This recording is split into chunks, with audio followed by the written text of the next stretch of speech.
की नेमप्लेट नेमकी कुठे असावी, कशी असावी, तिचा रंग कसा असावा, या संदर्भामध्ये विविध अंगांनी विचार करणार आहोत.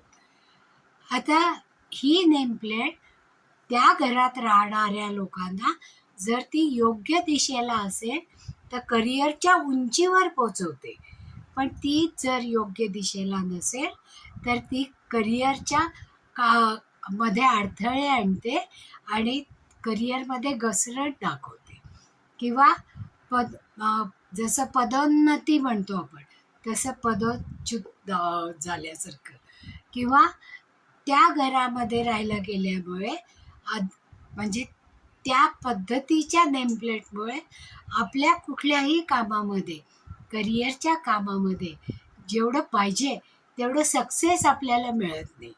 मग अशा वेळेस ही योग्य दिशा कोणती नेमप्लेटची हे आपल्याला माहीत असायला पाहिजे, हो की नाही?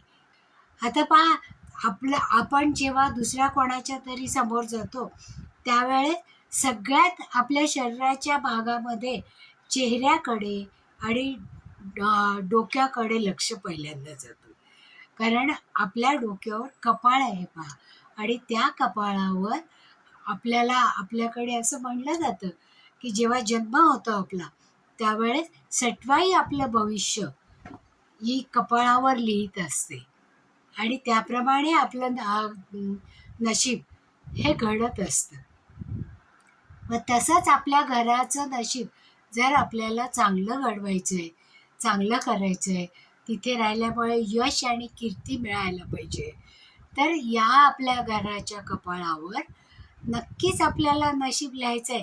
म्हणजे आपली जी नेमप्लेट आहे की नाही ती बसवायची आहे, आणि ती नेमप्लेट दरवाजावर बसवताना कशा पद्धतीने बसवायला पाहिजे, तर दरवाजाची उंची आणि दरवाजावर असणारी शुभचिन्ह, म्हणजे का आपण गणपतीचं चित्र लावतो किंवा मारुतीचं चित्र लावतो, स्वस्तिक लावतो, ओम काढतो किंवा अनेक शुभचिन्ह लिहितो पहा.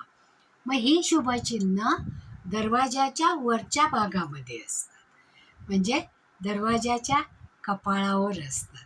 तिथून लक्ष कुठे जातं आपलं, त्याच्यापेक्षा थोडंसं खाली उजव्या भागामध्ये, म्हणजे उजव्या हाताला ही आपली नेमप्लेट असायला पाहिजे.